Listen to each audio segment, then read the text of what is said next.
Lumuhod ang Amerika sa harap ng Pilipinas.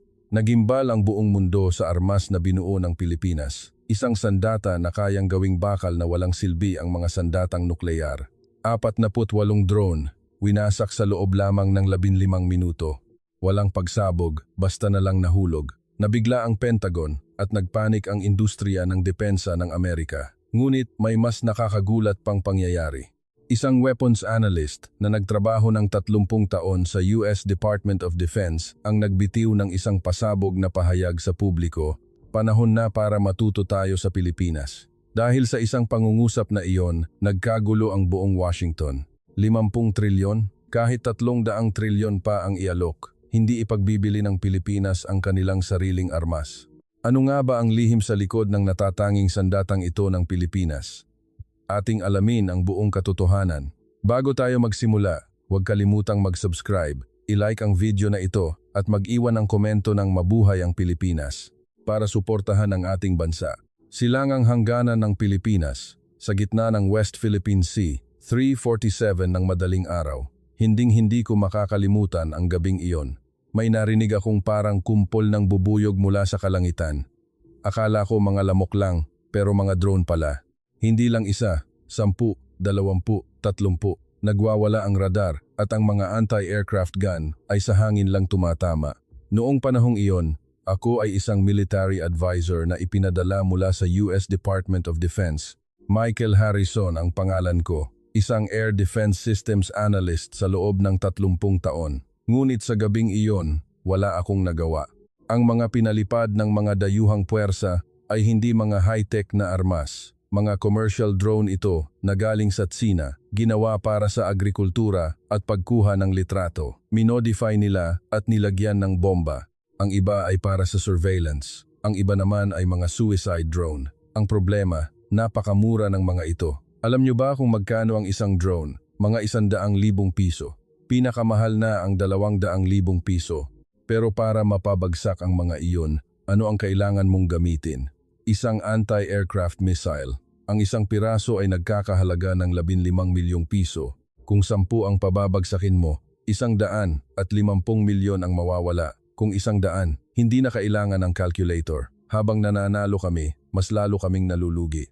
Gulong-gulo ang command center ng Armed Forces of the Philippines. Nagsisigawan ang mga opisyal. Umiiyak ang mga communications officer habang hawak ang kanilang mga radyo. Walang tigil ang paglitaw ng mga tuldok sa radar screen. Kapag may isa kaming napabagsak, 3 ang pumapalit. Kapag 3 ang napabagsak, 10 ang dumarating. Habang pinapanood ko ang eksenang iyon, naisip ko, hindi ito giyera. Ito ay isang patayan. Ang kalaban ay hindi gumagastos, habang kami lang ang nagsusunog ng pera. Sa bawat missile na aming pinapakawalan, malamang ay nagtatawanan ang mga taga-Tsina. Isang pain na nagkakahalaga ng 100,000 piso ang nakakahuli ng isang missile na nagkakahalaga ng 15 milyon. Paano naman ang mga anti-aircraft gun? Mas malala pa, masyadong maliit ang mga drone. Masyadong mabagal at mababa ang lipad. Hindi ito gaanong nasasagap ng radar. Kinailangan ng mga gunner na hanapin ito gamit ang kanilang mga mata. Sa gitna ng kadiliman ng 3:00 ng madaling araw, isang bagay na kasinlaki lang ng palad. Imposible. Nagpadala ako ng isang urgent report sa Washington. Sinabi kong kritikal ang sitwasyon. Isinulat ko na hindi kayang tugunan ng kasalukuyang air defense system ang banta. Simple lang ang sagot mula sa headquarters. Magpapadala kami ng karagdagang missiles. Iyon lang ang sagot nila. Mas maraming missile, mas malaking budget, mas malaking deficit. Isang walang katapusang siklo. Noon nagsimulang kumalat ang isang kakaibang balita, makikialam daw ang Pilipinas. Ang gobyerno ng Pilipinas ay humingi raw ng tulong sa isang Philippine Defense Team. Gagamitin daw nila sa aktwal na labanan ang isang laser-based air defense system. Natawa ako. Isang laser defense system? Hindi ba't nasa experimental stage pa lang iyon? Kahit ang Amerika ay mahigit 1 dekada nang nagsasaliksik dito. Ngunit malayo pa sa aktual na deployment. Pero ang Pilipinas? Dadalhin daw ng Pilipinas iyon? Ganoon din ang reaksyon ng mga kasamahan ko. Sabi ng isang analyst mula sa Britanya, mukhang magpapasikat lang ang mga Pilipino. Media play lang siguro iyan. Sumang-ayon din ang isang French advisor. Sensitibo sa panahon ang mga laser. Sa ganitong humidity sa Southeast Asia, imposibleng gumana iyan ng maayos. Lahat sila ay tumango. Ganoon din ako. Ano ang tingin ko sa Pilipinas? Sasabihin ko ang totoo. Itinuturing ko silang isang mabilis na umuunlad na bansa, mahusay at masipag, ngunit konserbatibo. Isang bansang mahusay sumunod sa teknolohiya ng Amerika. Kapag kami ang nag-develop, sila ang mag-improve. Hanggang doon lang. Sariling teknolohiya, hindi ko naisip na posible iyon. Pagkalipas ng ilang araw, dumating ang Philippine Defense Team. Nagdala sila ng 2 cargo plane na puno ng kagamitan. Sa simula, wala akong pakialam. Inaasahan kong mabibigo rin sila. Ngunit may utos mula sa itaas na mag-obserba ako. Napilitan akong dumalo sa briefing. Sa conference room, nagtipo ng mga military advisor mula sa iba't ibang bansa, Amerika, Britanya, Pransya, Alemanya. Lahat sila ay nakakrus ang mga braso. May halong pangungutya sa kanilang mga mukha. Ganoon din ako. Para bang manonood lang kami ng isang palabas. Isang kinatawan mula sa Philippine team ang tumayo sa harap. Jose Reyes ang pangalan niya. Nasa kalagitnaan ng 50 anyos. Hindi siya sundalo, isa siyang doktor, sabi nila. Galing sa Department of Science and Technology. Hindi nagpaligoy-ligoy si Dr. Reyes. Walang pakikipagkamay, walang ngiti. Dumiretso agad siya sa punto. Ipinakita niya sa screen ang video ng drone swarm attack. Iyong mismong video kung saan tinamaan ang puwersa ng Pilipinas. Nagkaroon ng mga buntong hininga sa mga opisyal. Pinahinto ni Dr. Reyes ang video at nagsalita siya. Alam nating lahat kung bakit kritikal ang sitwasyong ito. Cost asymmetry. Walang silbi ang mga missile. Hindi rin uubra ang mga anti-aircraft gun. Kailangan natin ng bagong paraan. Sumingit ang French advisor. Kaya nagdala kayo ng laser sa ganitong humidity? Alam nyo ba kung gaano kakapal ang hamog dito? Tumango si Dr. Reyes. Ngunit hindi nagbago ang kanyang ekspresyon. Tama po kayo. Kaya nilagyan namin ito ng correction system. Kino-compute nito ang atmospheric density at humidity in real time. Iba ito sa paraan ng mga Amerikano. Nagtanong ang British analyst. Mahigit 20 taon na itong pinag-aaralan ng Amerika pero hindi pa rin nila ito ma-deploy. Ano ang pinagkaiba ng Pilipinas? Sa sandaling iyon, nagbago ang tingin ni Dr. Reyes. Sa unang pagkakataon, nakakita ako ng emosyon sa kanya. Hindi ito galit, mas malalim pa roon. Kami ay isang bansang nakaligtas sa loob ng halos 500 taon sa ilalim ng mga mananakop sa isang sitwasyong katulad nito. Natahimik ang conference room. Hindi ko agad naintindihan kung ano ang ibig niyang sabihin o baka ayaw kong intindihin. Nagpatuloy si Dr. Reyes. Ang Amerika ay nagsasagawa ng mga eksperimento, nagtetest, nagsusulat ng mga papel at humihingi ng budget. Iba kami. Para sa amin, hindi ito isang research project, ito ay isang issue ng kaligtasan. Daan-daang taon kaming pinagkaitan ng sariling pagpapasya, palaging nasa anino ng mas malalakas na bansa. Ang banta ng pagsalakay ay hindi bago sa amin. Araw-araw naming pinagdadaanan ang sitwasyong ito. Hindi ako komportable. Ayaw kong aminin. Ayaw kong isipin na maaaring mas nauuna ang Pilipinas sa Amerika. Ngunit sa boses ni Dr. Reyes, walang bahid ng pagyayabang. Walang halong kasinungalingan. Para bang nagsasabi lang siya ng katotohanan. Tapos na ang briefing. Habang pabalik ako sa aking tulugan, naisip ko, posible kaya? Gagana kaya ang isang laser defense system sa totoong labanan? Isang bagay na hindi nagawa ng Amerika, magagawa ng Pilipinas? Tumingin ako sa kalangitan. Muli kong narinig ang tunog ng mga drone. Magsisimula na naman ang pag-atake ngayong gabi. Napabuntong hininga ako. Mauulit na naman ang parehong bangungot. Ngunit sa gabing iyon, nasaksihan ko ang pinakakakaibang pangyayari sa buong buhay ko. Sinimulang pagganahin ng Philippine team ang kanilang kagamitan. Nag-aalinlangan pa rin ako. Kaya bang pabagsakin ng laser ang mga drone? Sa ganito kataas na humidity? Pero patuloy na umalingaw-ngaw sa isip ko ang huling sinabi ni Dr. Reyes. Kami ay isang bansang nakaligtas sa loob ng halos 500 taon. Hindi ko pa alam ang bigat ng mga salitang iyon. Ngunit malalaman ko rin kung bakit kinailangang likhain ng Pilipinas ang teknolohiyang ito at kung bakit hindi ito nagawa ng Amerika. Mga 11:00 ng gabi iyon, nag-aayos ako ng mga report sa aking kwarto nang biglang tumunog ang alarma. Nagsimula na naman, naisip ko. Ilang araw na itong nauulit. Ngunit may kakaiba ngayon. Ang pattern ng alarma ay mas mabilis at mas kagyat kaysa dati at narinig ko ang malalakas na yabag sa pasilyo. Kinuha ko ang aking gamit at nagtungo sa command center. Sa daan, nakasalubong ko ang isang opisyal ng Pilipinas. Maputla ang kanyang mukha. "Ilan?" tanong ko. Humihingal siyang sumagot. 48. 48 ang sabay-sabay na lumipad. Nang marinig ko ang bilang na 48. Sa totoo lang, inisip kong katapusan na ito. Ang pinakamarami na naming naranasan ay 20 ilan lang. At para mapigilan iyon, halos naubos na namin ang kalahati ng aming mga missile. Kung 48, mauubos ang aming mga missile. Hindi, kahit may missile pa kami, hindi namin kayang pigilan lahat. Imposible ang bilang na iyon. Pagdating ko sa command center, isang kakaibang tanawin ang aking nasaksihan. Karaniwan, ang mga commander ng Pilipinas ay nagsisigawan sa harap ng mga radar screen. Ang mga communications officer ay abala sa pagbibigay ng utos sa bawat battery sa pamamagitan ng radyo. Ngunit iba ngayon, ang isang panig ng command center ay walang tao. At sa lugar na iyon, nandoon ang Philippine team. Si Dr. Jose Reyes ang nasa gitna at sa tabi niya ay may isang mas batang lalaki. Si Miguel Migs Sarmiento, ang lead engineer. Nalaman ko kalaunan na siya ang pangunahing responsable sa aktual na operasyon. Pareho silang kahanga-hangang kalmado. Para bang hindi 48 drone ang paparating, kundi isang regular na system check lang ang kanilang ginagawa. Nilapitan ko ang isang Philippine commander at nagtanong, "Bakit hindi kayo nagbibigay ng utos sa mga anti-aircraft battery? 48 ang paparating." Tumingin sa akin ang commander at sinabing, "Sabi ng Philippine team, sila muna ang haharap. Maging backup lang daw kami." Hindi ako makapaniwala. Haharapin nila ang 48 drone gamit ang isang kagamitang hindi pa nasusubukan. Kabaliwan ito. Ngunit wala ng oras para magreklamo. Nagsimula nang lumitaw ang mga tuldok sa radar screen. Ang mga drone ay papalapit sa iba't ibang altitude at bilis.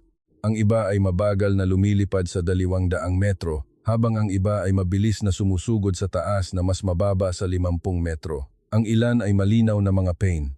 Habang hinahabol namin ang mga plane, ang mga tunay na suicide drone ang aabot sa target. Ito ang kanilang taktika.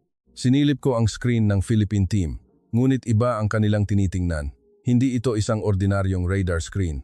Bawat drone ay may kulay at mabilis na nagbabago ang mga numero. Nalaman ko kalaunan na ito ay isang threat classification system. Tinutukoy nito in real time kung aling drone ang tunay na banta at alin ang pain. Sinabi ni Engineer Sarmiento sa isang kalmadong boses, Sector 1, 3 priority target ang nakumpirma. Ang iba ay classified as decoys. Tumango si Dr. Reyes at sumagot, Laser Units 1 at 2, itutok sa Sector 1, Unit 3, standby sa Sector 2. Habang nakikinig ako sa kanilang pag-uusap, nakaramdam ako ng kakaiba. Hindi ito isang command sa gitna ng labanan. Para itong pamamahala sa isang production line sa isang pabrika. Walang pagkaapurahan, walang sigawan, walang pagmamadali. Lahat ay umaayon sa proseso. Noon, tahimik na sinabi ni Engineer Sarmiento, simula ng engkwentro, nanlaki ang aking mga mata at tumingin sa labas. Kung laser, hindi ba't dapat may makikita akong sinag ng ilaw, tulad ng sa mga pelikula, isang liwanag na humahawi sa kalangitan, ngunit wala akong nakita. Madilim lang ang langit, ang ugong lang ng mga drone ang maririnig, ngunit may kakaibang nangyari. Nagsimulang mahulog ang mga drone. Walang pagsabog, walang liwanag. Para bang bigla na lang silang nawalan ng lakas at bumagsak, parang mga ibon na nawalan ng malay sa himpapawid. Habang pinapanood ko ang tanawin, naisip kong may mali. Hindi dapat ganyan bumagsak ang mga drone. Kung suicide drone, dapat sumabog. Kung hindi, dapat may sumabog habang bumabagsak. Ngunit walang anumang tunog. Si Engineer Sarmiento, habang nakatingin sa screen, ay kalmadong nag-report. Sector 1, 3 unit, neutralized. Pagpasok sa Sector 2, nakumpirma. Laser Unit 3, simula ng engkwentro, tumango lang si Dr. Reyes. Para bang inaasahan na niya ito. Tinanong ko ang British analyst sa tabi ko, laser ba talaga ang nagpabagsak sa mga iyon? Tulad ko, mukha rin siyang tuliro. Hindi ko alam, hindi kaya may mali? Hindi ganyan bumagsak ang mga drone. Noong sandaling iyon, hindi ko naintindihan. Bakit hindi sumasabog ang mga drone at basta na lang nahuhulog? Nalaman ko lang kalaunan. Ang laser system ng Pilipinas ay hindi sumisira sa drone. Tanging ang pinakamahinang bahagi lang nito ang sinusunog ng may katumpakan. Ipinaliwanag sa akin ni Engineer Sarmiento sa isang briefing, ang propulsion motor ng drone ay may control chip. Mayroon din itong gyro sensor para patatagin ang paglipad. Doon lang tumututok ang aming laser. Hindi kailangang taasan ang power para sunugin ang buong drone. Mga 0.01 hanggang 0.03 segundo lang na pagtutok ay sapat na para matunaw ang chip. Pagkatapos, mawawalan ng direksyon ang drone at babagsak. Nagtanong ako, posible ba ang ganoong katumpak na pag-asinta?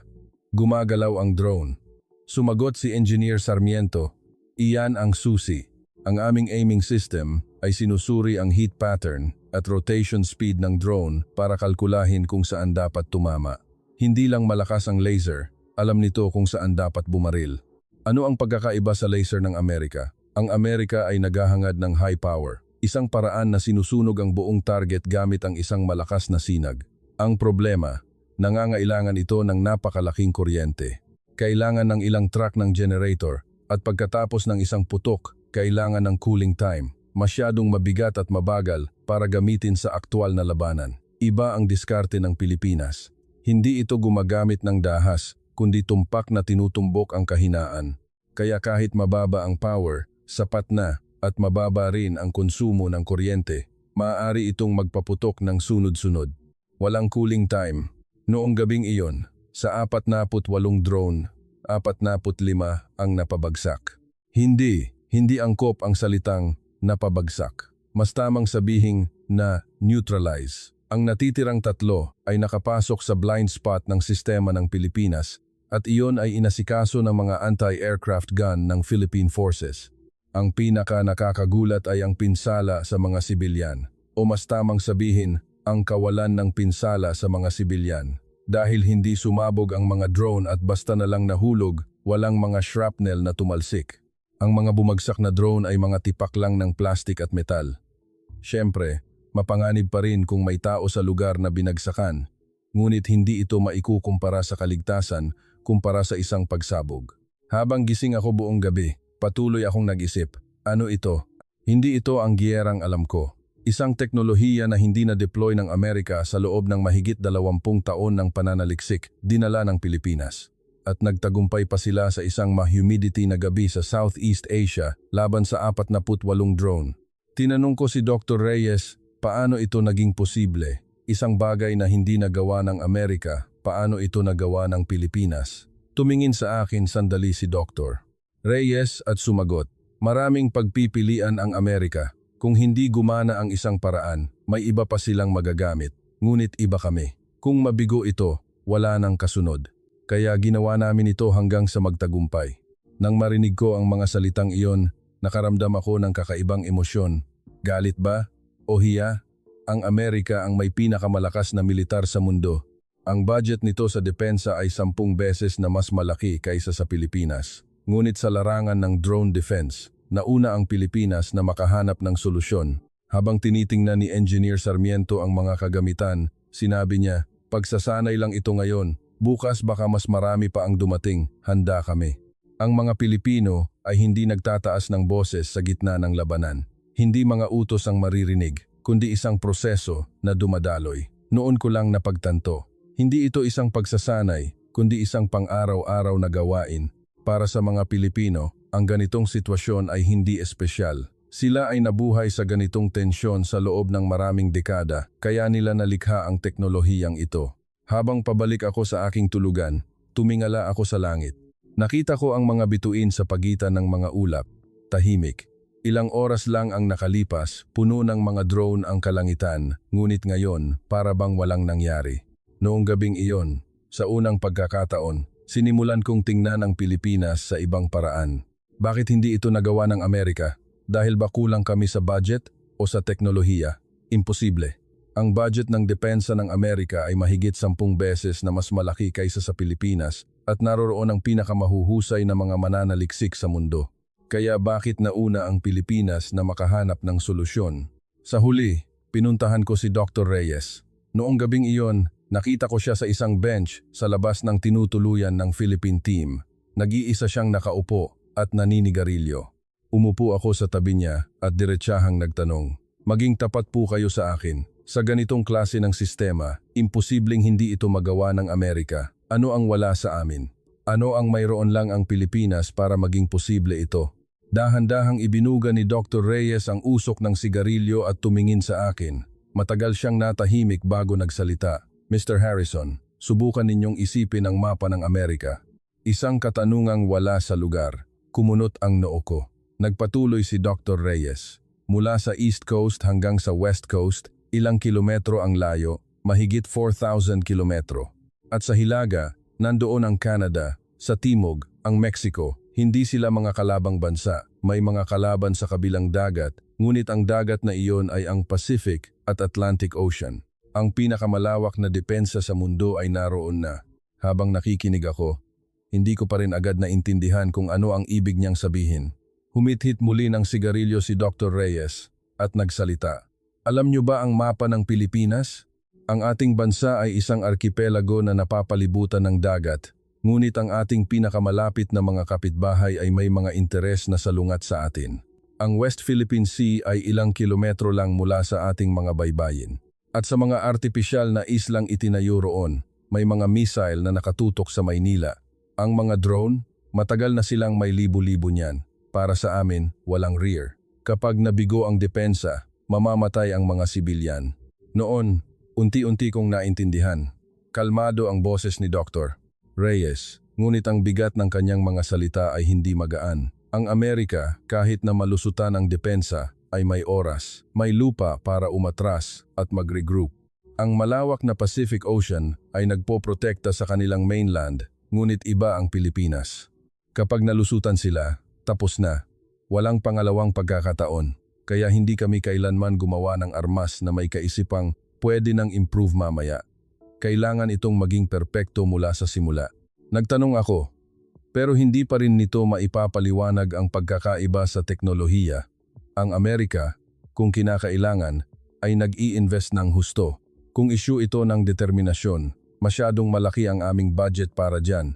Napangiti si Dr. Reyes.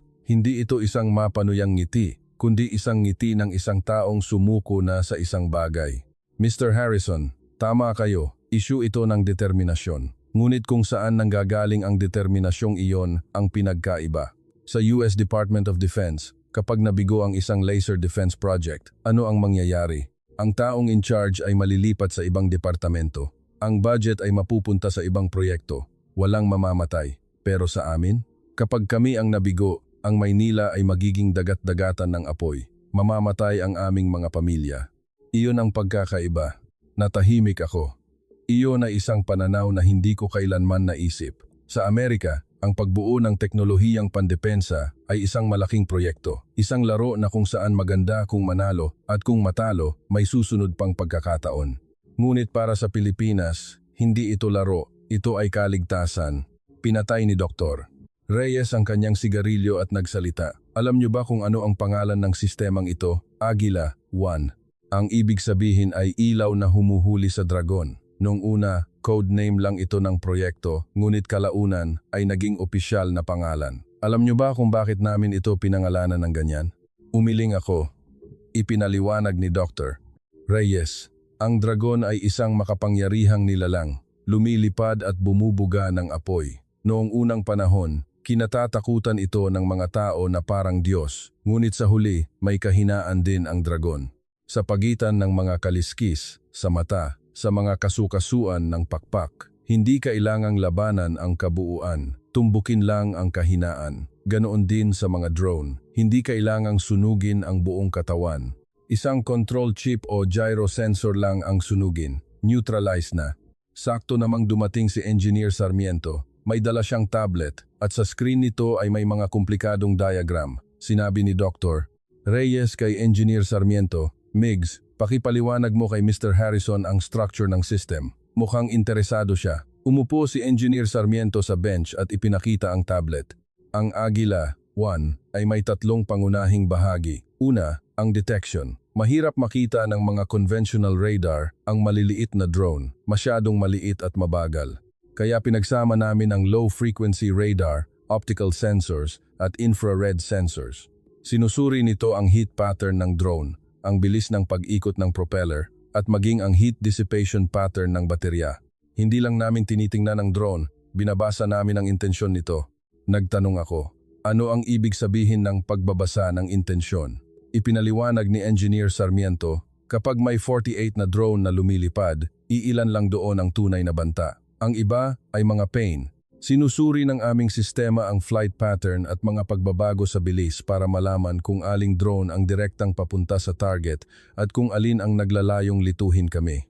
Kaya hindi namin sinasayang ang laser sa mga pain. Pangalawa, ang paraan ng engkwentro. Ang paraan ng Amerika ay high power, continuous wave laser. Isang malakas na sinag na pinapakawalan sa loob ng ilang segundo para sunugin ang buong target. Ang problema, napakalaki ng konsumo ng kuryente.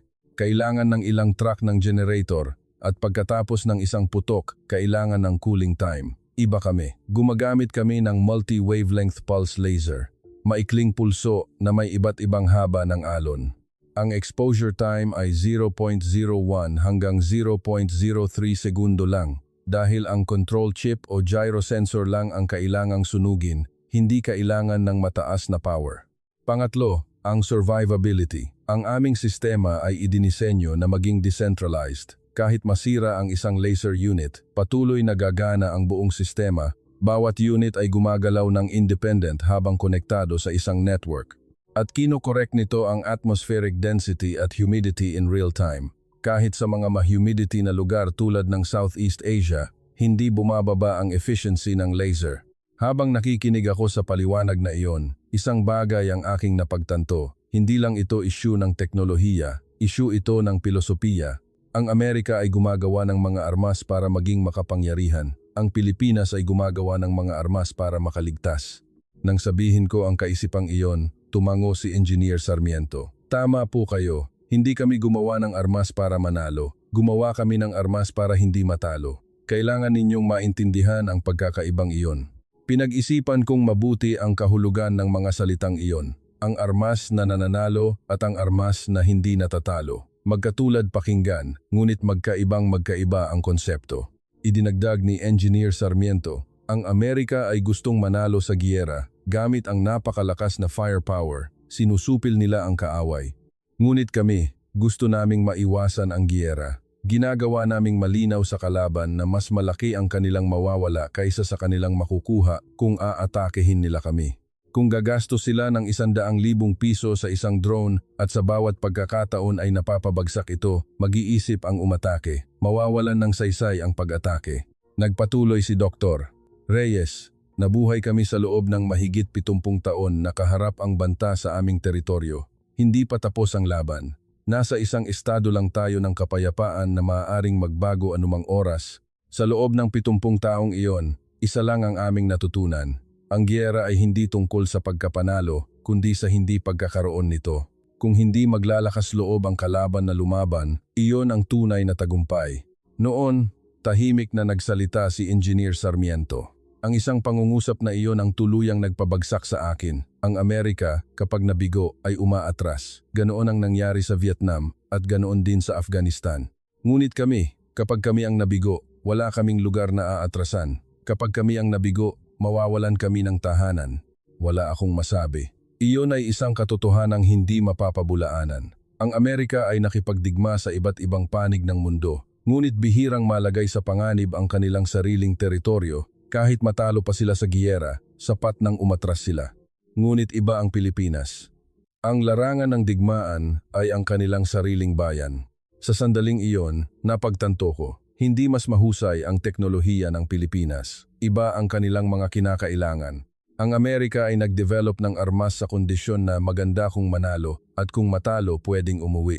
Ang Pilipinas ay nag-develop ng armas sa kondisyon na kapag natalo, tapos na. Kung magkaiba ang pagkaapurahan sa paglutas ng parehong problema, magkaiba rin ang magiging resulta. Habang pabalik ako sa aking tulugan, paulit-ulit kong iniisip ang pag-uusap na iyon. Nasaktan ba ang aking pride bilang isang Amerikano? Sa totoo lang, oo. Ngunit may mas malaking emosyon pa roon. Hiya. Sa loob ng 30 taon kong pagtatrabaho sa larangan ng depensa, hindi ko kailanman naisip ang ganitong pananaw. Hindi kailanman nahuli sa teknolohiya ang Pilipinas, iba lang ang kanilang mga kinakailangan. At ang mga kinakailangang iyon ay nagmula sa kanilang geopolitical na realidad. Isang maliit na arkipelago, walang strategic depth, at isang estado ng tensyon na tumagal ng 70 taon. Sa gitna ng lahat ng iyon, nilikha ng mga Pilipino ang teknolohiyang ito para makaligtas. Kapag nalaman ng mundo ang tungkol sa teknolohiyang ito, ano ang mangyayari? Noong panahong iyon, hindi ko pa alam kung gaano kalaki ang magiging epekto nito. Pagkatapos ng aking misyon sa Pilipinas, bumalik ako sa Washington. Sa loob ng 14 na oras na biyahe sa eroplano, halos hindi ako nakatulog. Paulit-ulit na naglalaro sa aking isipan ang parehong mga eksena. Ang gabing bumagsak ang 48 drone, ang kalmadong boses ni Dr. Reyes, at ang huling sinabi ni Engineer Sarmiento. Pagdating ko sa Washington, kailangan kong gumawa ng report. Ang Field Observation Report ay dapat isumite sa loob ng 1 linggo pagkatapos ng biyahe. Ngunit kahit lumipas ang 1 linggo, wala pa rin akong naisulat na kahit 1 linya. O mas tamang sabihin, ilang beses ko itong isinulat at binura. Sa tuwing natatapos ko ang isang draft, pinipindot ko ang delete button. Simple lang ang problema. Kung isusulat ko ang aking nakita, magiging kaaway ako ng industriya ng depensa ng Amerika. Sa sandaling isulat ko na matagumpay na gumana ang laser defense system ng Pilipinas, nangangahulugan iyon na ang missile defense system ng Amerika ay luma na.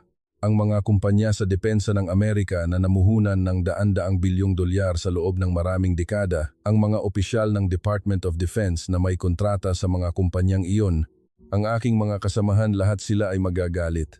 Sa totoo lang, natakot ako. Alam kong sa sandaling isumite ko ang report na ito, maaaring matapos ang aking karera. Ang 30 taon na binuo kong koneksyon, tiwala at reputasyon bilang isang eksperto, lahat iyon ay maaaring gumuho. Kaya patuloy akong nag-alinlangan. Dapat ko bang gawing malabo ang mga bagay? Dapat ko bang bigyang diin ang mga limitasyon? O dapat ko bang tapusin na lang sa isang ligtas na konklusyon na kailangan pa ng karagdagang pag-aaral?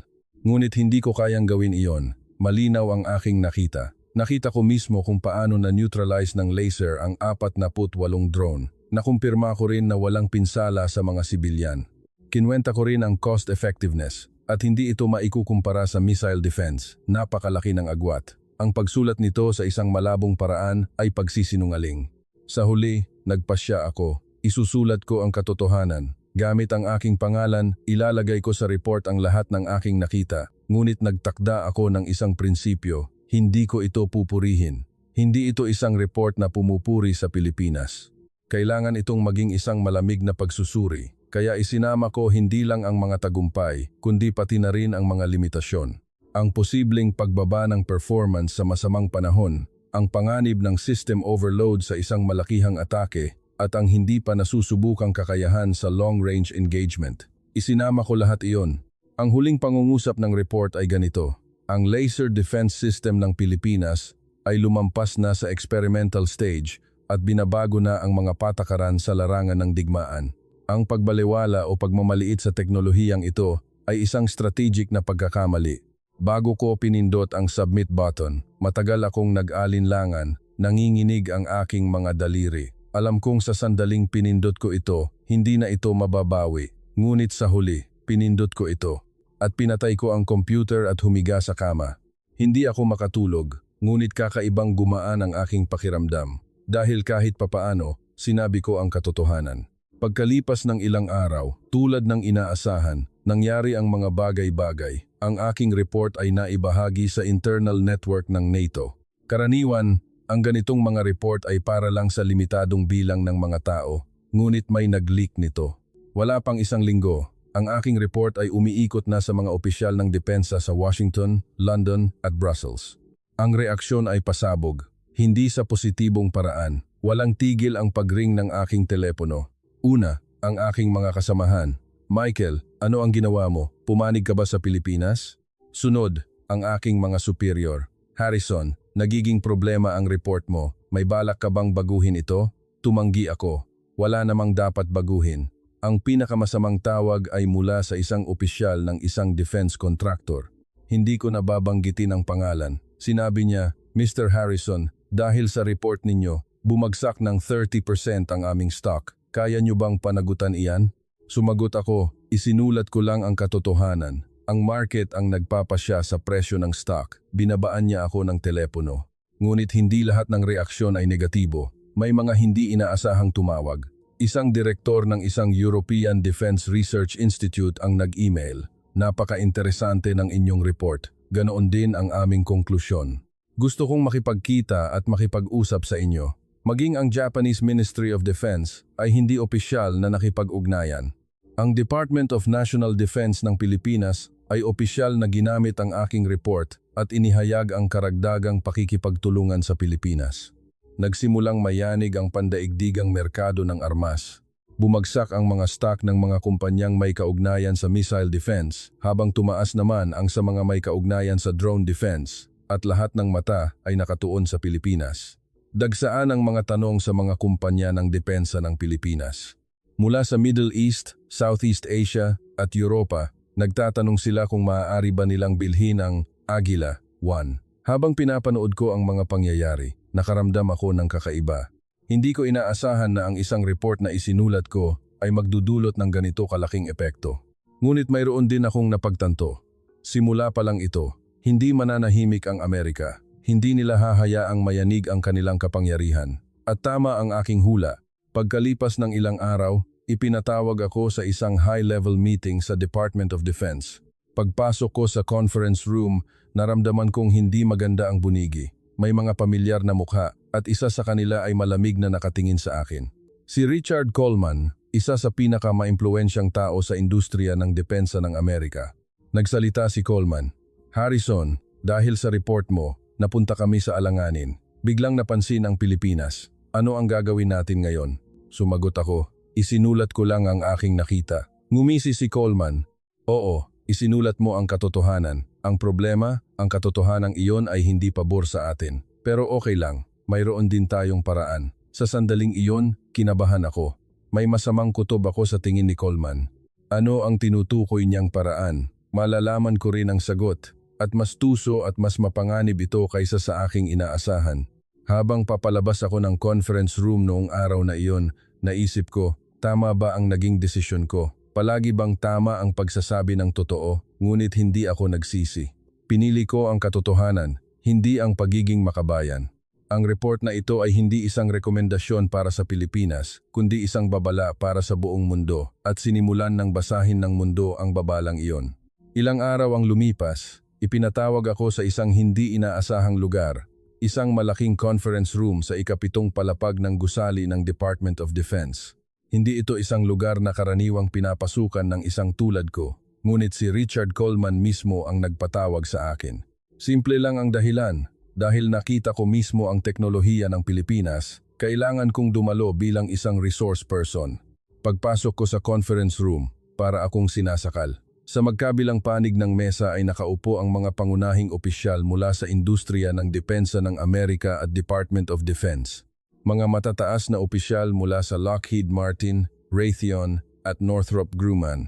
Mga opisyal na may ranggong Assistant Secretary mula sa Department of Defense. At sa gitna, si Richard Coleman. Tahimik akong umupo sa isang sulok. Isang hindi sinasabing utos na manatili akong isang tagamasid at manahimik.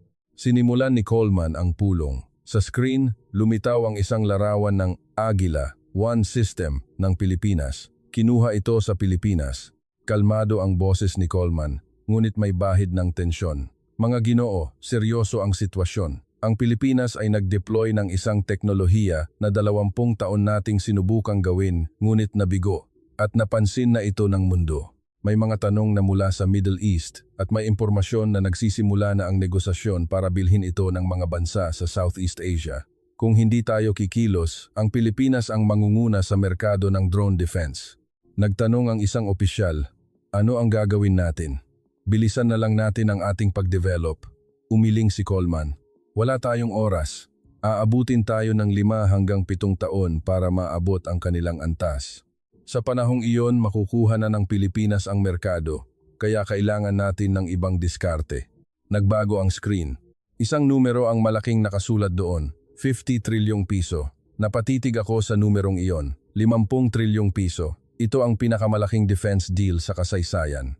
Ipinaliwanag ni Coleman, mag-aalok tayo sa Pilipinas ng isang kontrata na nagkakahalaga ng 50 trilyong piso, ang pinakamalaki sa kasaysayan.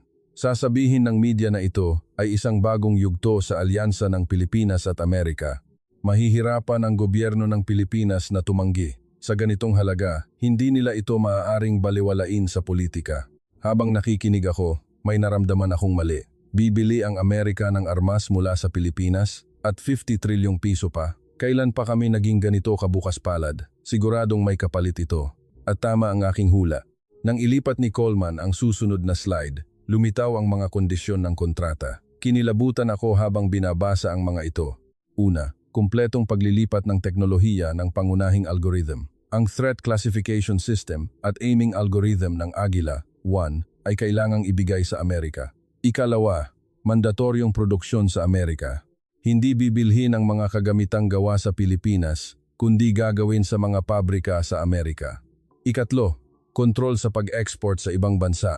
Kung nais ng Pilipinas na ibenta ang teknolohiyang ito sa ibang bansa, kailangan nila ng pahintulot mula sa Amerika.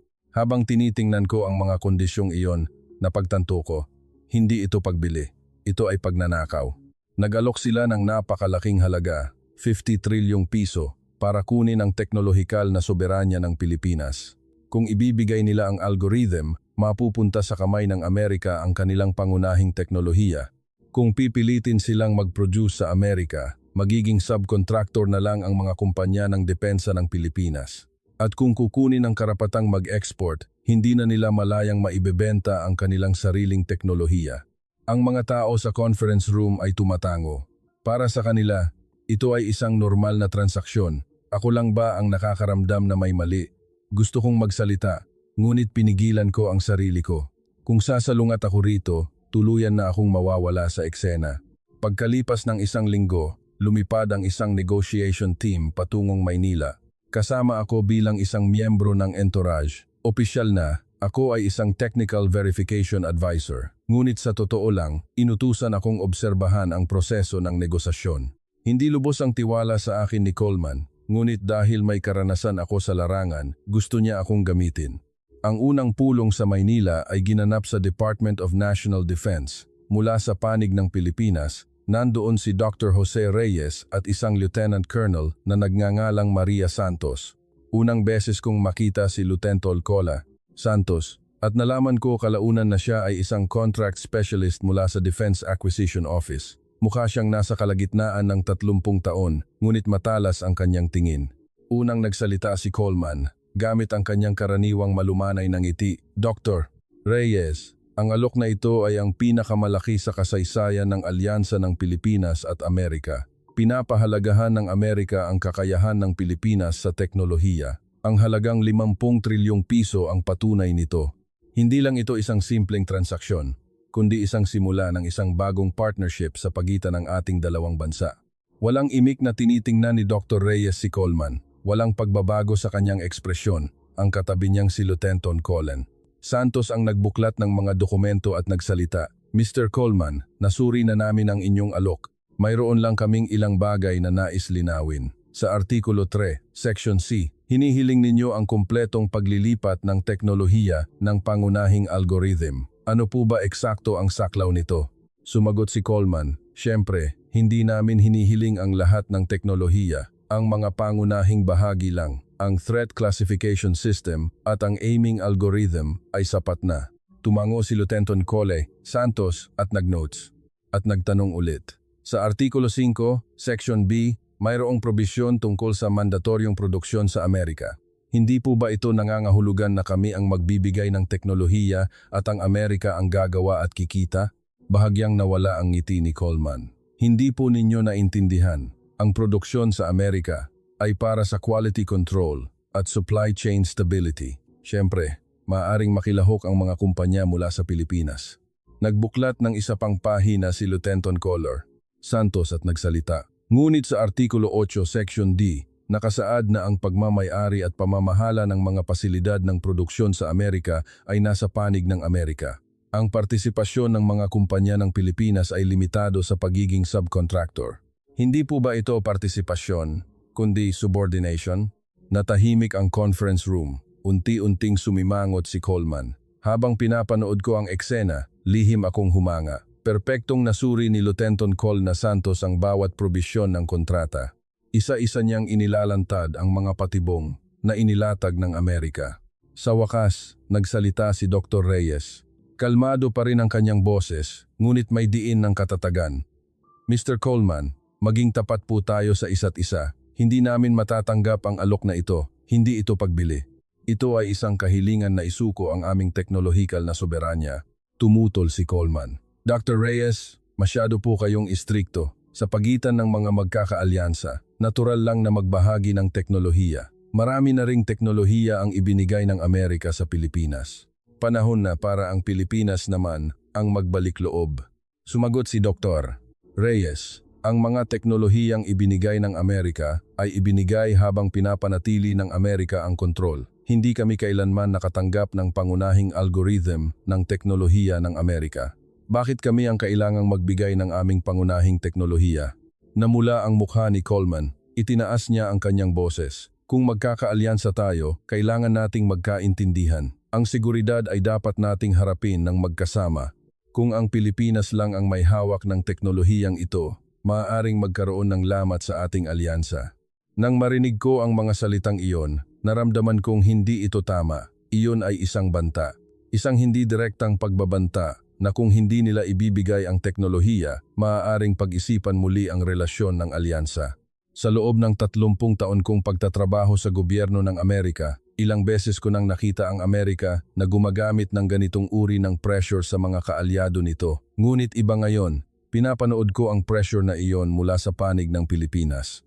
Hindi natinag si Dr. Reyes. Tahimik, ngunit malinaw siyang nagsalita. Mr. Coleman, ang isang alyansa ay hindi isang relasyon na kung saan ang isang panig ay sapilitang nagsasakripisyo kasama namin ang Amerika sa loob ng mahigit 70 taon. Ngunit hindi iyon dahil isinuko namin ang aming sarili.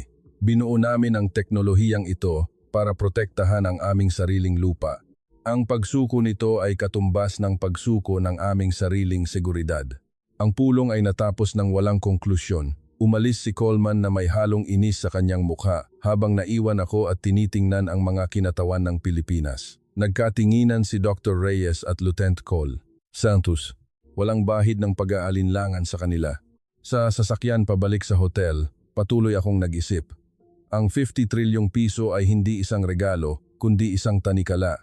Nagbigay ng presyo ang Amerika at naglabas ng prinsipyo ang Pilipinas. At sa sandaling iyon, naramdaman kong gumaan ang kahulugan ng salitang alyansa.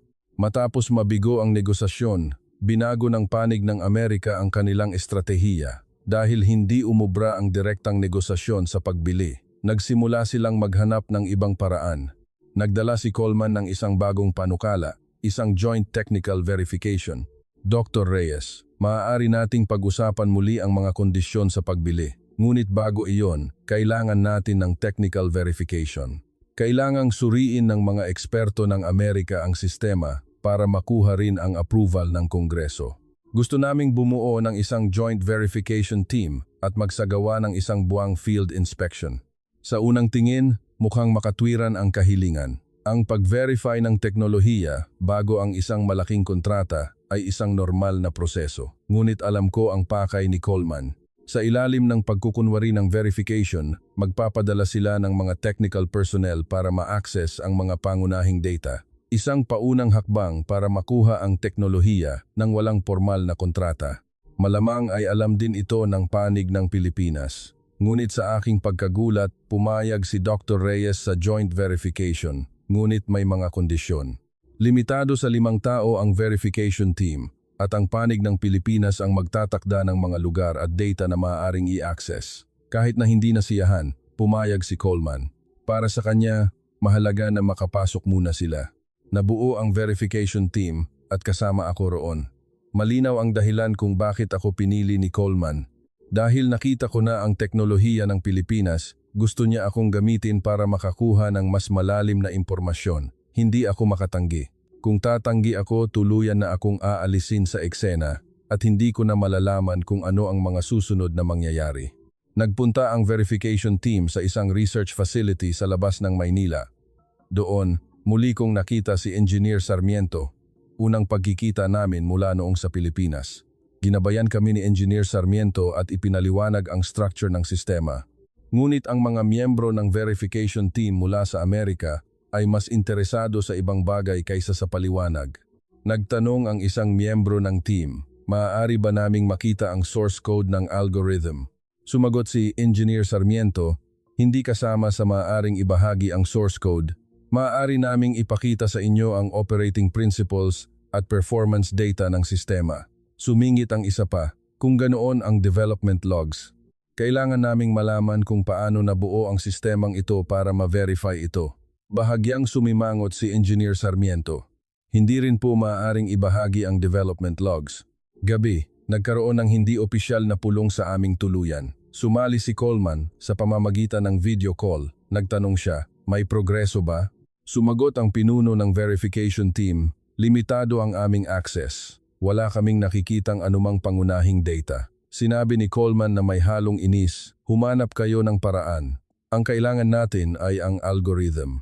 Kung makukuha natin iyon, kaya na nating i-reconstruct ang iba. Habang nakikinig ako sa pag-uusap na iyon, lalo akong hindi komportable. Hindi ito verification, kundi information gathering. Hindi ito technical cooperation, kundi technical theft. Kinabukasan, humanap ako ng pagkakataon na makausap ng pribado si Engineer Sarmiento. Diretsahan kong tinanong, Engineer, alam ninyong gusto ng Amerika ang algorithm, di ba? Ipinadala nila ang verification team na ito para kunin iyon. Paano ninyo ito pipigilan? Matagal akong tiningnan ni Engineer Sarmiento bago ngumiti. Mr. Harrison, prangka po pala kayo. Salamat, pero wag po kayong mag-alala. Hindi nila makukuha ang gusto nila. Nagtanong ako, bakit? Ganoon ba kahigpit ang seguridad? Umiling si Engineer Sarmiento. Hindi po ito issue ng seguridad. Sa simula pa lang, imposible na. Mr. Harrison, alam niyo po ba kung ano ang pinakapuso ng sistemang ito? Ang algorithm code? Hindi po. Ang code ay balat lang. Ang tunay na puso nito ay ang 10 taon na naipon na failure logs. Libu-libong eksperimento kung saan kami nagkamali, bakit kami nagkamali, at paano namin ito inayos. Lahat iyon ay nakaimbak bilang data. Mula doon, natututo at nagpapasya ang sistema ng mag-isa. Pinag-isipan kong mabuti ang kahulugan ng kanyang sinabi. Nagpatuloy si Engineer Sarmiento. Kahit na makuha ng Amerika ang algorithm code, isang walang lamang sisidlan lang iyon. Kung walang 10 taon na failure data, hindi ito gagana ng maayos. At ang data na iyon ay naipon ng aming mga mananaliksik araw-araw sa field. Sa harap ng aming mga baybayin, sa mga tunay na banta, buhay ang nakataya sa pagkuha nito. Hindi ito mananakaw dahil binuo namin ito habang nabubuhay kasama nito. Sa sandaling iyon, napagtanto ko, ang tunay na armas ay wala sa server. Ang karanasan na naipon ng Pilipinas habang hinaharap ang banta sa kanilang teritoryo, ang mga taong hinubog sa gitna nito, ang libu-libong desisyon na ginawa nila sa field iyon, ang tunay na puso. Isang bagay na hindi kayang kopyahin ng code. Ilang araw ang lumipas, umalis ang verification team na walang anumang tagumpay. Galit si Coleman, ngunit wala siyang magawa. Hindi nilabag ng Pilipinas ang anumang patakaran. Tulad ng napagkasunduan, ipinakita nila ang operating principles at performance data ng sistema, ngunit hindi nila ibinigay ang puso nito. Noon, may kakaibang kilusan na napansin sa Washington. Nagsimulang magkaroon ng lamat sa loob ng Amerika. Ang ilang mga aktibong military commander ay tumutol sa diskarte ni Coleman. Isa sa kanila si Colonel Harper. Kilala ko siya. Nagkasama kami sa Afghanistan. Narinig kong nagsalita si Colonel Harper sa isang internal meeting sa Department of Defense. Hindi ito isang political game. Ang ating mga sundalo ay namamatay sa field dahil sa mga drone attack. Kung may solusyon ang Pilipinas, kailangan nating makipagtulungan. Kung susubukan nating kontrolin sila, tatalikuran din nila tayo at mamamatay ang ating mga sundalo. Tumutol si Coleman, ang teknolohiyang hindi natin kontrolado ay walang silbi. Kung gagamitin ng Pilipinas ang teknolohiyang ito para sa kanilang sariling interes, hihina ang ating impluensya. Sumagot si Colonel Harper, impluensya? Ang mga sundalo ay hindi namamatay dahil sa impluensya. Namamatay sila dahil sa mga drone. Hindi nagkakaisa ang Amerika at pagkalipas ng ilang araw, isang hindi inaasahang balita ang dumating. Magpapatawag daw ang Amerika ng isang multilateral security conference. Magtitipon sa isang lugar ang mga kinatawan mula sa Amerika, European Union at ASEAN. Naramdaman ko ito. Ilalabas na ni Coleman ang kanyang huling baraha. Gabi bago ang multilateral security conference, ipinatawag ako ni Coleman. Nagkita kami sa isang hotel lounge at hindi maganda ang kanyang ekspresyon. Habang pinapaikot ang kanyang baso ng whiskey, diretsahan niya akong tiningnan at sinabi, "Harrison, bukas sa pulong, hindi ka magsasalita. Ngunit obserbahan mong mabuti ang sitwasyon, kung paano tutugon ang Pilipinas, kung paano kikilos ang ibang mga bansa, at pagkatapos, gumawa ka ng report. Sa pagkakataong ito, huwag mong gamitin ang pangalan mo." Hindi ako sumagot. Ngumisi si Coleman at nagpatuloy. "Sumakit ang ulo ko dahil sa isinulat mong artikulo, ngunit may pagkakataon pa. Bukas sa pulong, tuluyan nating ihihiwalay ang Pilipinas. Ipapakita natin na kung wala ang Amerika, walang silbi ang teknolohiyang ito. At sa huli, tatanggapin din ng Pilipinas ang ating mga kondisyon." Habang nakikinig ako, naramdaman ko kung gaano minamaliit ni Coleman ang Pilipinas. Ngunit hindi ako nagsalita. Dahil bukas, malalaman din ang lahat. Kinabukasan, sa conference hall, nagtipon ang mga kinatawan mula sa Amerika, European Union at ASEAN. Sa isang malaking bilog na mesa, umupo ang mga delegasyon ng bawat bansa. Mula sa panig ng Pilipinas, dumating si Dr. Jose Reyes at si LT. Col. Maria Santos. Umupo ako sa likuran ng delegasyon ng Amerika at pinanood ang mga pangyayari. Unang nagsalita si Coleman. Tumayo siya at dahan-dahang tiningnan ang buong conference hall. "Ang pag-uusapan natin ngayon ay ang kinabukasan ng seguridad sa rehiyon. Kapag may lumitaw na bagong teknolohiya, paano natin ito pamamahalaan? Hindi ito issue ng isang bansa lang. Ito ay issue nating lahat." Sandaling huminto si Coleman at tumingin sa delegasyon ng Pilipinas at ibinaba niya ang kanyang boses. "Ang laser defense technology ng Pilipinas ay kahanga-hanga. Ngunit maging tapat tayo, kung wala ang Amerika, ang teknolohiyang ito ay maihihiwalay. Para kilalanin sa pandaigdigang merkado, kailangan ito ang verification at approval ng Amerika. At kung magkakaalyansa tayo, huwag nating subukan ang tiwala ng alyansa." Naging mas matigas ang boses ni Coleman. Hindi maaaring gamitin ng Pilipinas ang teknolohiyang ito para sa kanilang sariling interes. Iyan ay isang pagkilos na sumisira sa kaayusan ng alyansa. Kailangan nating magkakasama. At ang ibig sabihin ng magkakasama ay ang pagbabahagi ng teknolohiya. Natahimik ang conference hall. Lahat ng tingin ay napunta sa delegasyon ng Pilipinas. Tiningnan ko ang ekspresyon ni Dr. Reyes. Wala siyang ipinakitang anumang emosyon. Ganoon din ang katabi niyang si Lieutenant Colin Santos. Pagkatapos ng sandaling katahimikan, itinaas ni Lieutenant Colin Santos ang kanyang kamay. Nang bigyan siya ng pagkakataong magsalita ng chairman, dahan-dahan siyang tumayo. Wala siyang dalang anumang dokumento. Tiningnan niya ang buong conference hall at nagsalita ng may kahinahunan. "Narinig po namin ng mabuti ang sinabi ni Mr. Coleman. May ilang bagay lang po kaming nais linawin." Itinuro ni Lieutenant Colin Santos ang screen. May mga numero at diagram na lumitaw doon. Ito po ang bilang ng mga nasawi at nasugatan na sibilyan dahil sa mga drone attack sa nakalipas na 6 na buwan. Sa Middle East, 847. Sa Eastern Europe, 312. Sa Southeast Asia, 156. Ang mga numerong ito ay nagpapakita ng limitasyon ng mga kasalukuyang air defense system. At sa hangganan ng Pilipinas kung saan ginamit ang Agila, 1, ang bilang ng mga nasawing sibilyan ay 0. Nagkaroon ng bulungan sa conference hall. Nagpatuloy si Lieutenant Col.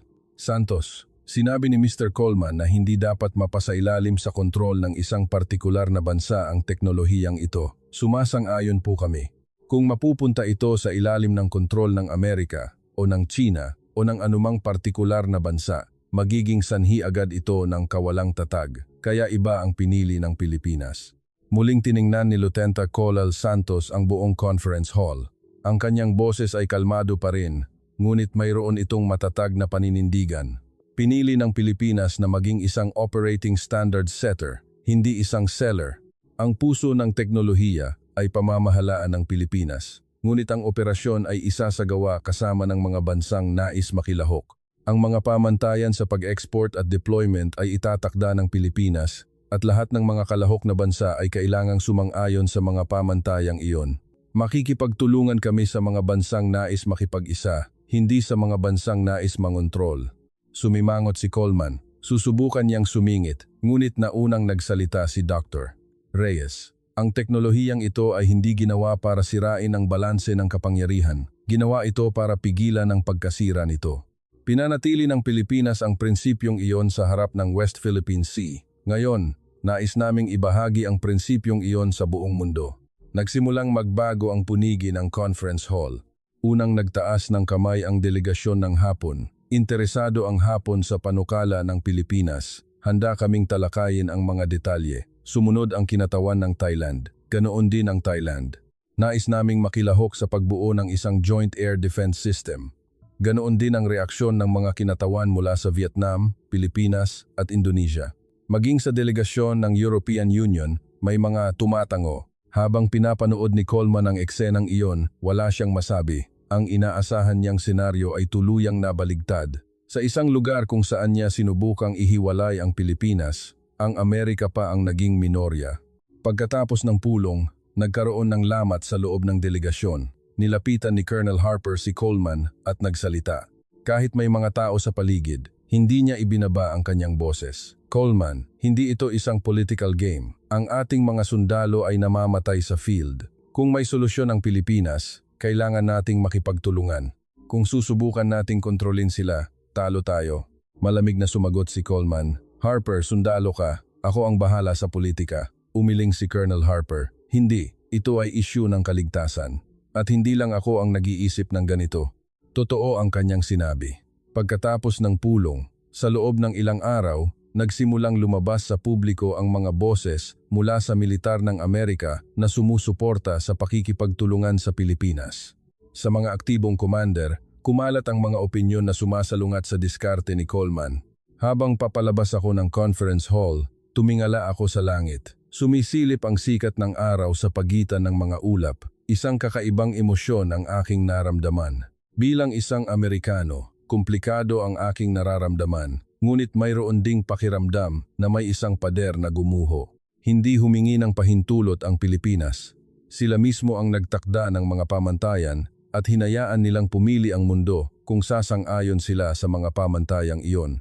Noong araw na iyon, ang mga pamantayan ay hindi nagmula sa Washington, kundi sa Maynila. At sa unang pagkakataon, ang Amerika ay naging isang kasosyo sa negosasyon, hindi isang tagapagpasya. Sa eroplano pabalik sa Washington, habang nakatingin ako sa labas ng bintana, kinuha ko ang isang lumang report. Isinulat ko ito 3 taon na ang nakalipas. Sa pabalat, nakasulat ang Prospects of Next Generation Air Defense Systems. Dahan-dahan kong binuklat ang report at binasa muli ang mga pangungusap na aking isinulat. Ang aktual na deployment ng laser defense systems ay mangangailangan ng hindi bababa sa 10 taon. Ang solong pag-develop ng isang middle power country ay hindi makatotohanan. Ang isang air defense technology innovation na hindi pinangungunahan ng Amerika ay mahihirapang magtagumpay sa merkado. Habang binabasa ko ang mga pangungusap na iyon, napangiti ako ng mapait, mali, hindi lang basta mali, kundi fundamental na mali. Napagtanto ko na ang aking 30 taon na binuong expertise ay isang pagkiling lamang na nakasentro sa Amerika. Ang Pilipinas ay nagawa ang lahat ng mga bagay na sinabi kong imposible, hindi 10 taon, kundi ngayon mismo ay na-deploy na nila ito sa aktwal na labanan. Nag-develop sila ng mag-isa nang walang tulong mula sa Amerika. At kahit hindi pinangunahan ng Amerika, napansin sila ng buong mundo. Lahat ng mga report na aking isinulat, lahat ng mga desisyon na aking ginawa sa unang pagkakataon, inamin ko kung gaano kakitid ang aking pananaw. Habang umaakyat ang eroplano sa itaas ng mga ulap, isinara ko ang report at ipinikit ang aking mga mata at isa-isa kong pinag-isipan ang mga nasaksihan ko sa nakalipas na ilang linggo. Ang mga tao ay nagtatanong pa rin tungkol sa power ng armas na ito. Nagtatanong sila tungkol sa range, sa hit rate, sa mga numero, ngunit hindi iyon ang esensya. Ang natutunan ko sa field ay isang bagay na ganap na naiiba. May ibang dahilan kung bakit tunay na nakakatakot ang armas na ito. Una, ginagawa nitong hindi posible ang isang laban. Ang 100,000 pisong drone ay hindi na isang banta. Bago magpalipad ng drone ang isang aggressor, kailangan muna niyang kunin ang kanyang calculator. Kahit 10 pa ang paliparin niya, kahit 100, kung lahat ay babagsak, mawawalan ng saysay ang pag-atake. Ikalawa, ang oras ng giyera ay hawak na ng Pilipinas. 1 araw, 1 buwan, 1 taon, dahil halos zero ang gastos sa depensa, kayang-kaya ng Pilipinas na maghintay. Sa kabilang banda, ang aggressor ay kailangang patuloy na gumastos. Kailangan nilang gumawa ng mga drone, maglagay ng bomba at mag-deploy ng mga tauhan. Habang tumatagal, ang agresor ang mapapagod. Ikatlo, hindi kayang kontrolin ng politika ang teknolohiya. Hindi kailangang ibenta ng Pilipinas ang teknolohiyang ito. Kahit na alukin ng pintang trilyong piso, hindi sila natinag. Dahil hindi ito isang teknolohiya na ginawa para sa pera. Ginawa ito para makaligtas. Hanggat hindi nila isinusuko ang kanilang kaligtasan, walang dahilan para ibenta ito. Ikaapat, hindi ito mananakaw. Tulad ng sinabi ni Engineer Sarmiento, ang tunay na puso nito ay hindi ang code. Ito ang 10 taon na naipon na failure logs, ang libu-libong desisyon na ginawa sa field, ang kultura ng operasyon na hinubog sa harap ng banta sa kanilang teritoryo. Hindi ito nakaimbak sa isang server. Nasa loob ito ng mga tao. Hindi ito makokopya at hindi mananakaw. Ikalima, at ito ang pinakamahalaga, hindi ito isang armas na nananalo, kundi isang istruktura na nagpapabitiw sa kalaban sa giyera. Hindi ginawa ng Pilipinas ang teknolohiyang ito para umatake. Ginawa ito para ipakita na kahit atakihin sila, hindi sila matitinag. Ang pagpapabitiw sa kalaban iyon ang tunay na deterrence. Ang Pilipinas ay hindi isang bansang humahabol. Ang Pilipinas ay isang bansang nagtanong ng ibang katanungan. Habang nagtatanong ang Amerika kung paano manalo, nagtanong ang Pilipinas kung paano hindi matalo. At mula sa tanong na iyon, isang ganap na naiibang sagot ang lumabas. Hindi pa lubos na naiintindihan ng mundo ang tanong na iyon, ngunit malapit na nilang maintindihan. Sa hinaharap, kapag may isang bansa na susubukang bumuo ng isang drone defense system, kapag may isang kumpanya na susubukang mag-develop ng isang bagong air defense technology, magtatanong ang mga tao kung ang Pilipinas, paano nila ito gagawin? At ang tanong na iyon ang simula ng isang bagong kaayusan. Nagsimulang bumaba ang eroplano. Sa pagitan ng mga ulap, nakita ko ang lupa. Bigla kong naalala ang mapa ng Pilipinas na nakita ko. Isang maliit na arkipelago, nasa pagitan ng China at ng malawak na karagatan. Kung titingnan sa mapa, mukha itong isang mahinang bansa. Ngunit hindi mahalaga ang laki. Ang mahalaga ay kung kaya mo bang protektahan ito hanggang sa huli. Nilikha ng Pilipinas ang isang teknolohiya para magawa iyon. Kaya hindi na sila maaring basta-basta na lang tratuhin ng mundo. Habang inilalagay ko ang report sa aking bag, naisip ko sa huli. Nanalo ang Pilipinas nang hindi lumalaban. Dahil tinanggihan nila ang pintang trilyong piso, dahil hindi nila ipinagbili ang kanilang teknolohiya, mas lalo silang lumakas. Isang bansang hindi natitinag sa harap ng pera. Isang bansang mas malakas ang paninindigan kaysa sa teknolohiya. Unang beses akong makakita ng ganoong bansa, ang Republika ng Pilipinas. Isang bansang maliit ngunit hindi nababali at ngayon, haharapin ito ng buong mundo. Mga kababayan, kumusta ang ating kwento ngayon? Hindi ba't kahanga-hanga ang ating bansa? Mula sa abo ng digmaan, bumangon tayo at ngayon ay isang bansa na hindi na basta-basta minamaliit ng mga malalakas na bansa. Kung naantig ang inyong puso sa kwento ngayon, mag-iwan po ng komento ng Mabuhay ang Pilipinas. Ang bawat komento ninyo ay isang lakas para sa ating bayan. At sa mga hindi pa nakasubscribe, huwag kalimutang mag-subscribe at i-like ang video na ito. Sa susunod, magbabalik kami na may dalang kwentong puno ng inspirasyon. Ito po ang inyong Lingkod TV.